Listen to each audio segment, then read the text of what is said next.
How's it going, everyone? This is Brad Williams with Over 40 Fitness Hacks. I have my new season co-star with me, Tina McDermott. How's it going, Tina?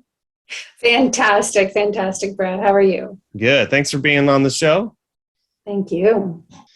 Tina, we were talking about emotional eating. Is that part of your process with working with I assume you do private clients, I one-on-one do. coaching, and Yeah. what's I do weight loss coaching.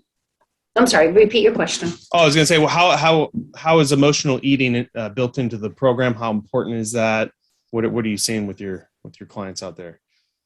I have been weight loss coaching for a long time.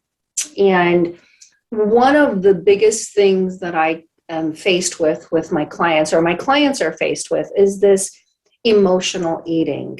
Mm-hmm. Stress hits them in the face, and the next thing that hits their face is a chocolate covered donut, right? Because they're trying to get what I call that dopamine hit, something to make them feel better. Because when they were children, they fell down, they had stress, they scraped their knee, and somebody gave them a lollipop to make it feel better. So now it's ingrained in us that sugar equals happiness, and that, okay, I'm stressed, I need sugar, right?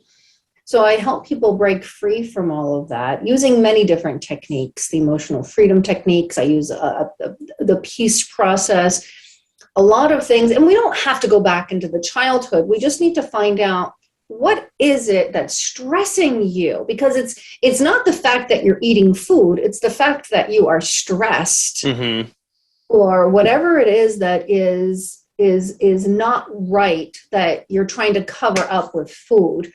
So we're going to address whatever that stress is and help you come to peace around that stress so that you don't have these emotional explosions.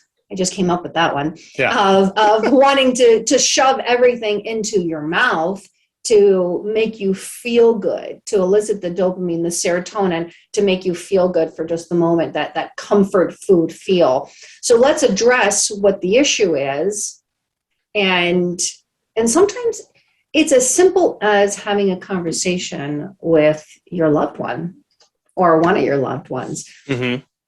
And maybe it's a relationship issue. And one of the number one issues, I know that when we come to peace with the issues that we might have with our parents, which are number one, that most everything else seems to fall into place. I'll give you an example. I have a client whose mother passed away a year or so ago, and she was really melancholy about the passing of her mother, and she was eating a lot, things that she wasn't adhering to her program, and she was having an issue, and she was really sad.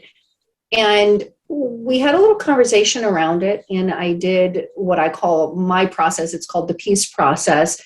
And I helped her really just come to neutral, come to peace with the passing of her mother.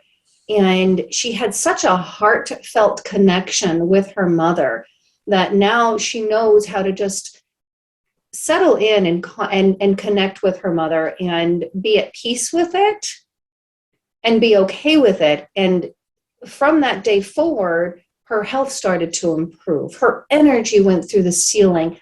She wasn't walking around like the Walking Dead in a depression. She was lifted up, and she started eating healthy because that issue had been I'm not going to say resolved is a good word, has just calmed down and come to peace.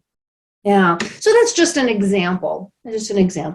Yeah. I mean, I didn't know how important that kind of stuff played in, the health and wellness and weight loss game until later in my career.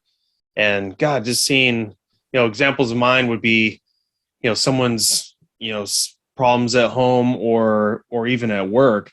And it wasn't even the fact that they were eating too much. So it wasn't even really emotional eating. It was just the stress. And the stress just, you discover later, it builds up so much cortisol in the body. It really doesn't matter what you do, you're losing every day. So taking care of that problem, and almost within a week or two, oh my God, like it just, the person would drop like 7 to 10 pounds out of nowhere. And, so, not that, I'm qualified to be a therapist, but half my job is kind of, to help get what I need. I need results as a, personal trainer. So, the longer you live, the more discoveries you find like that. So, but people need people to talk to. I trained for many, many years, personal trained for many years. And in just having them talk with you, you're not a therapist, but you are. Yeah. It's very therapeutic. You're very therapeutic, and people need that. They need that because they need somebody who's neutral to connect with and allow them to resolve their issues and resolve the stressors that are going on in their life. Even if it's picking up, their weights and pumping the weights, that gets a lot of the stress out too, right? Yep. Exactly. Yeah. So kudos to you for being that sounding board and that rock for people that they need. Almost all my clients tell me I'm a therapist first, then personal trainer. Yep. I'm like, well, I'm here either way. Let's do something. That's awesome. Yeah. Well, Tina, awesome. Tina, if anyone wants to get a hold of you, is there you mentioned your YouTube, but what about all your other plugs, social media, website? How does someone reach out to you? My website is tinamcdermott.com. And if you want the breakthrough session, it's tinamcdermott.com/breakthrough. Cool. If you want to get onto my YouTube channel, guess what it is? It's tinamcdermott.com/cooking show. and I do have a free ebook if you want my free ebook. It's called The Joyful Gut Reboot Guide. And it's, of course, tinamcdermott.com/JG for Joyful Gut. Awesome. And all my audience knows I'll put all of that in the podcast description so they can just click on all those links too. But once again, thank you, Tina, for being on the show. And, maybe another time we'll get you on here. And I'm sure you're just a wealth of knowledge. We got many more topics to go over. Absolutely, Brad. Thank you for having me on the show today. Thank you. Absolutely. And namaste. And namaste.